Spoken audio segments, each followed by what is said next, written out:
Out of the blue, my 9-year-old son was diagnosed with pediatric cancer. He had been complaining of persistent fatigue, and although I suspected it was more than just tiredness, I never imagined it would be cancer. From that day, he was forced to start a difficult treatment and hospitalization. You think it's just laziness, right? You're just trying to gain sympathy by claiming it's something as serious as pediatric cancer. How attention-seeking can you be? Even when I told my husband about our son's illness, he didn't take it seriously. He kept saying he was too busy with work and never once visited our son in the hospital. My mother-in-law insisted that household chores were a wife's duty and did nothing but complain. Then one day, my husband and mother-in-law, who had never visited before, showed up in our son's hospital room. You know, cancer can be cured with vitamins. What? There are tons of testimonials online about miraculous cancer cures with vitamins. There's this one about stage 4 cancer disappearing in a week. So I'll cure our son's cancer. He grabbed the orange juice our son was drinking and poured it over his head. I'm off to a spa trip with your mother for a week. Make sure you're cured by the time we're back. Both my son and I were speechless with disbelief. As soon as they left the room, my son, freed from his fear, broke down crying. Cure cancer with vitamins? What nonsense! And who pours liquid over a sick person like that? Fueled by an unbelievable anger, I resolved to seek revenge on them. As a result, a shocking truth awaited them when they returned a week later. I married my first husband at 26. He was 4 years older and had been my tutor when I was studying for school exams. We reconnected as colleagues at the same company. And gradually started talking about the future, leading to our marriage. The following year, our son was born. Just when we thought we were starting a new chapter as a family, my first husband passed away from an illness. Despite feeling unwell, he had delayed seeing a doctor due to work. One day, he collapsed at work and was later diagnosed with cancer. He began treatment immediately, but the disease progressed rapidly, and he passed away 3 months later. Years later, I remarried my current husband. At first, I was worried about how my son would get along with a stepfather. However, my husband and son gradually grew closer, and one day, my son asked if he could call him Dad. Surprised, my husband and I realized that was our answer and decided to get married. The meeting with my in-laws went smoothly, and they adored my son as their own grandson. While my husband was marrying for the first time, I was remarrying, so we had a wedding ceremony and reception with close family and friends. It was a warm and heartening event, despite the joke I made with a friend about having a wedding ceremony twice. On the surface, my husband's family seemed happy, but things were different on the inside. My husband had a younger brother who was married and living with the in-laws. My husband, having moved out for work, always said he never thought of marriage. His brother, being more serious, had decided to take over the family home and was living there with his wife. My mother-in-law didn't get along with my sister-in-law and always complained about her. I didn't want to take sides. I didn't want to make a judgment based solely on my mother-in-law's side of the story, but at the same time, I couldn't bring myself to ask my sister-in-law directly about the real situation. I just nodded along and mostly ignored my mother-in-law's constant complaints. But maybe that wasn't the best approach, as she started spending more and more time at our house. She found excuses to stay overnight, and before I knew it, she was practically living with us half the month. Eventually, she even started bringing her personal belongings and settled in for good. She became increasingly overbearing, acting like she owned the place. At first, she seemed like a kind and understanding mother-in-law to me and my son. But gradually, it became clear she was engaging in the classic mother-in-law bullying. Before I remarried, I worked part-time, supported partly by my late husband's inheritance. Even after remarrying, I continued working part-time to contribute to our finances. Considering my son's future, having more money is definitely better. But my mother-in-law started implying that my husband's earnings were insufficient and urged me to quit my job. After all, you're a mother. You should prioritize raising your child. I never neglected my son because of my job. We had been managing just fine. Then she started making snide remarks to my son. It's because of you that your mother struggles. Your new dad must be embarrassed by you. She even forced him to do schoolwork meant for middle schoolers, way beyond his grade level. He's still at an age where he hasn't even learned the basics, and yet they're making him do middle school level workbooks. Of course, he couldn't answer a single question and ended up crying. She would take away his meals, complaining about his crying and saying, "Boys shouldn't cry so much." My son began to fear her and avoided being alone with her. What an unlovable kid. It's because he lacks a mother's love that he's not adorable. What kind of upbringing is this? She would say within earshot of my son, making him apologize to me often. It must have been heartbreaking for him to think he was the cause of my troubles. I couldn't confront her directly because she would take it out on my son. But I couldn't stay silent, considering my son's well-being. When my husband, who was often away for work, came home, I told him everything. But my husband said that his mother would never say such things and certainly wouldn't do anything terrible to the children, completely dismissing what I said. My mom would never say or do such things to a child. Are you sure you're not being too harsh on her? What? She's complained about you not doing your household duties properly. We can live on my salary alone, so focus on your household responsibilities. I was accused of forcing housework on my aging mother-in-law, something completely foreign to me. I never demanded her to do any chores. In fact, I'd never seen her lift a finger around the house. She just sat there, ordering me around. She complained about the food but never showed me how she preferred it to be cooked. I'm not a mind reader. How am I supposed to know a taste I've never experienced? I wanted to retort so many times, but always held back, fearing my son would become her target. Gradually, my husband also started to become cold and indifferent towards me and our son. Even that indifference would have been bearable if it were just that. Sometimes, he'd suddenly lose his temper as if possessed by another personality. Though he never hit us, he'd throw things, and one time something hit my son. My son was crying in pain and fear, and my husband just told him to stop crying and dragged him outside to the yard. I stood up for my son, blocking him with my body. I thought my husband would hit me, but instead, he said he was turned off by the situation and lost interest, which somehow diffused the situation. I guess he must be stressed from work. Believing he would return to his kind self once he calmed down, I decided to endure it, all the while being ready to protect my son from any harm. In the midst of these unimproving relationships with my husband and mother-in-law, my son turned 9. He loved basketball and had started attending a class for elementary school kids organized by an adult basketball team. Having something he was passionate about and less time facing my mother-in-law made him visibly happier. Then one day, he started feeling unwell. I thought he had just overexerted himself in basketball, so I let him skip class, but his condition didn't improve even after a week. In fact, it seemed to get worse. I took him to the pediatrician who had been looking after him since he was little. And they suggested we go to a larger hospital for thorough testing.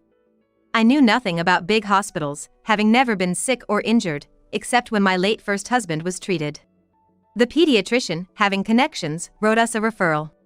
He urged us to go as soon as possible, preferably the next day. I later learned that without a referral, there's an extra charge for the first visit at a big hospital. I was relieved we had the doctor's help, but terrified that my son might have a serious illness. When I told my husband, I asked him to come with us, but he refused. It's probably just him faking it. Did something happen at school? If you believe every little thing a kid says, no amount of money will be enough. Big hospitals are expensive, right? You handle it with your part-time earnings. I've heard that children sometimes use fake illnesses to rebel against their parents. But would a child use a fake illness to reduce their appetite? And would they continue that state for an entire week? Even adults who fast to make a statement find a week quite lengthy. It requires more than ordinary resolve to do so. Anyway, my son's illness lasting a week definitely meant something was wrong. I had no problem paying with my part-time earnings and declared to my husband that I would take our son by myself. He just said, "Do whatever you want," and was quite grumpy that evening. The next day at the hospital, they prepared for the worst-case scenario. What's the worst case? I asked the doctor. Pediatric cancer, he replied. He mentioned symptoms like not being able to differentiate it from a cold, abdominal pain, and sudden weight loss, and asked if I had noticed anything. Then my son revealed that his joints had been hurting for a while. Why didn't you tell me? I asked. He said he didn't want to worry me more or have my husband and mother-in-law say bad things to me because of him. I felt terrible that he was suffering but still concerned about me. If I had been handling things better with my husband and mother-in-law, maybe I would have noticed my son's discomfort sooner. Or realized something was off with him keeping quiet. As I was reflecting on my shortcomings, another shock came. My son's illness was an early symptom of pediatric cancer. He needed to be hospitalized, and while preparing for it, I told my husband and mother-in-law. Pediatric cancer? A money-draining failure of a kid. I'm not paying a single cent. Cancer is hereditary, isn't it? Your first husband died of cancer, right? Great, now we've inherited something extra. My husband coldly remarked. It was heartless. Treating a disease costs a lot. Especially cancer, which requires a significant amount for treatment. My mother-in-law seemed only worried about the financial aspect. In response, my husband said in front of me that my son's treatment costs would be covered by my part-time earnings, so there was no problem. I couldn't stand being around these insensitive people any longer, so I hurried back to the hospital where my son was waiting. He had to give up the basketball he loved so much and his enjoyable school life to focus on his treatment. Thankfully, the pediatric ward had a school, so he wouldn't fall behind in his studies. But the reality of seeing other children, who seemed to be having a tougher time, shocked him. Will I end up like that? Will I never be able to play basketball again? I wanted to become a famous basketball player and make things easier for you, Mom. He lamented, feeling like he was constantly burdening me. I was told that the way we handle our emotions can affect his condition, so I was careful not to add to his stress. I never blamed him, but maybe my concern showed on my face. Did I unconsciously emit an aura that made him anxious? I had to change my mindset and support and encourage my son, who was becoming increasingly disheartened. There were times when my son, overwhelmed by his illness, cried out in despair, saying he didn't care about getting better anymore and just wanted to die. The side effects of the treatment were so severe and unbearable that it seemed like he couldn't endure them any longer. Cancer treatment can be so tough that even adults struggle with it.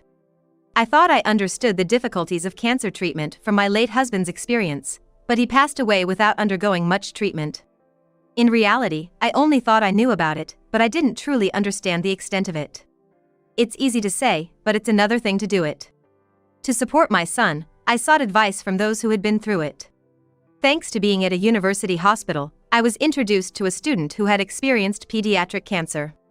Listening to their story about what words hurt and what words were comforting. It was incredibly helpful. My son and I were both struggling with his illness, but we were determined to work towards his recovery. Yet, my husband and mother-in-law never visited. Honestly, their presence might have made us feel worse. But a little concern when I went home for my son's clothes would have been nice. Back to the hospital again? Aren't you my wife? What are you doing, neglecting your home for this? It was the kind of response I'd get when I did hear from my husband. Whether at the hospital or home, I never got a moment's peace. I was constantly on edge, barely holding on with sheer willpower. Amidst all this, my father-in-law was the only one who regularly visited.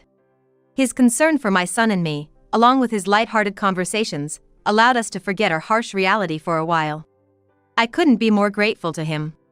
It was also heartening to see my son, who usually looked so downcast, smile more when his grandfather was around. My father-in-law had confided in me that he had lost a close friend to cancer. And having seen the burden on the family and the struggle of his friend, he wanted to help us in any way he could. Just knowing he felt that way was enough for me. I sometimes wished that my husband and mother-in-law would show even a tenth of the compassion my father-in-law did.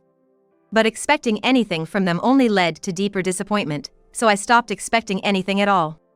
One day, my mother-in-law and husband, who had shown no interest in my son's fight against illness, came to his hospital room. How long do you plan to run away from home like a rebellious teenager? The house is a mess because you're not there. A wife has her duties, right? Everyone dies eventually, so just leave him be. Cancer recovery is just a matter of luck, isn't it, T? Cancer recovery, a matter of luck? Everyone dies eventually? What are they even talking about? Is that something to say in a ward full of people fighting for their lives? I was so enraged and appalled that I lost my composure. Isn't there a right time and place to say certain things? Haven't you, who have lived many times longer than my son, learned that yet? Maybe you too should get a brain scan. Sometimes a tumor in the brain can twist a person's personality. I vaguely remembered a medical drama with a similar plot. I said it confidently, hoping to scare them a bit. Are you insulting the mother who raised me? Your son's weak and cancer-ridden state is a result of your poor upbringing, right? Cancer can be instantly cured by vitamins. I read about it on the internet. So I'll cure him, my husband said, and then poured my son's orange juice over his head. It was an action so beyond my imagination that I couldn't intervene. My son and I were too shocked to react immediately and could only stand there dumbfounded. My husband and mother-in-law laughed at us, pointing their fingers. We're going on a trip. If your stupid son's illness isn't cured by the time we get back, you don't know what we might do. Remember that. Make sure you clean up the house by the time we get back from our trip. They commanded and left the room. Once they were gone, the tension broke, and my son burst into tears out of fear. Nurses rushed in upon hearing the commotion, busying themselves with cleaning and changing the sheets. My son and I had to wait in an empty room. I apologized to my son for the fact that what should have been the most comforting place, his home, had become his greatest source of fear. I regretted my naivety in thinking that reducing contact with my mother-in-law might help and apologized for the years of enduring this situation. My son, kind-hearted as always, comforted me, saying that he had endured my mother-in-law's meanness just like I had. I vowed to take such revenge on my husband and mother-in-law that they would never recover. A week after making this vow, my husband called me. Hey! Why can't I get into my own house? What kind of wife locks out her husband? Who do you think provides for you? He yelled through the phone, his voice piercing even with the volume turned down. When did that house become his? It was inherited from my late first husband. My husband suggested we start our married life in my house, saying his apartment lease was about to expire. He promised that eventually, we would get a new place, but there was never any sign of that happening. In the end, he just casually moved in without any real commitment to finding us a new home. Before I remarried, I was approached by an acquaintance of my late husband, offering to buy the house. The offer was above market value, and it was tempting. I thought we would move to a new home after marrying, and my husband might find it uncomfortable living in a house associated with my late husband. The acquaintance even offered to pay the amount I wanted for the well-located and well-designed house. However, I couldn't part with the memories of my late husband and didn't sell it. I told them we could discuss it again when the time comes. But my husband never brought up the subject of a new house, and my mother-in-law settled in as if it were the most natural thing, leading to the current situation. I suddenly remembered someone saying that memories aren't tangible things. Now, I finally understand that memories reside in a person's mind. It's actually quite late for me to realize this. I should have let go of the house when my mother-in-law first started to stay over. When I reached out to my late husband's acquaintance to discuss selling the house, albeit belatedly, he was happy to proceed. He even apologized for bringing up the sale during my time of grief. The sale procedures were already completed. He was considerate about my moving out and my son's illness, agreeing to schedule the handover at my convenience. I was grateful, but to truly take revenge on my husband and mother-in-law, I quickly moved out. I sent their belongings to my in-laws' house, paying the shipping fees myself. My son and I took only the essentials and had already moved to our new place. When my husband kept insisting it was his house, I reminded him that it was inherited from my late husband, thus it was mine. He was momentarily taken aback but quickly retaliated. Even if that's true, you had no right to make such a decision without consulting me. After all, I was the one paying for the maintenance of that house. Living in a house inevitably leads to some wear and tear, like issues with water flow or the toilet not functioning properly. His argument was nonsensical, asserting ownership because he paid for some repairs. I ignored his rationale and declared my intention to divorce him. My mother-in-law, who had been eavesdropping, intervened. What an ungrateful woman! Accepting you as a wife with your baggage, and now you want a divorce? Women like you are just a nuisance wherever they go. I'm telling you I'll disappear from your lives, which should make you happy. Why won't you agree to the divorce? I thought you'd be celebrating. Be honest about your feelings. Stung by the truth, my mother-in-law fell silent and didn't retort. But that didn't mean I had the upper hand. I needed to be cautious and not show any weaknesses. When selling the house, my late husband's acquaintance showed concern about the sudden decision. I confessed that I had planned to sell the house once I found a new place with my current husband. The delay was due to my husband dragging his feet and my mother-in-law's imposing presence. I had given up on fixing my relationship with my mother-in-law long ago. I had hoped my husband would return to the man he was when we met. Which led to my indecisiveness. The acquaintance sympathized with my situation and introduced me to a competent lawyer. The lawyer was very supportive and said we should divorce for the happiness of my son and me.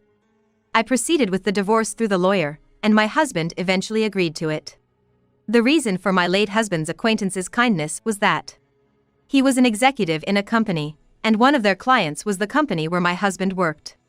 Moreover, my husband was the manager in charge of that account. When the acquaintance requested a change in the representative, my husband's bosses interrogated him about any misconduct. The client company was important, and they didn't want to lose them. However, my husband denied any wrongdoing. His superiors, who had heard unfavorable rumors about him, conducted an internal investigation. It was revealed that my husband, along with my mother-in-law, had been treating my son terribly.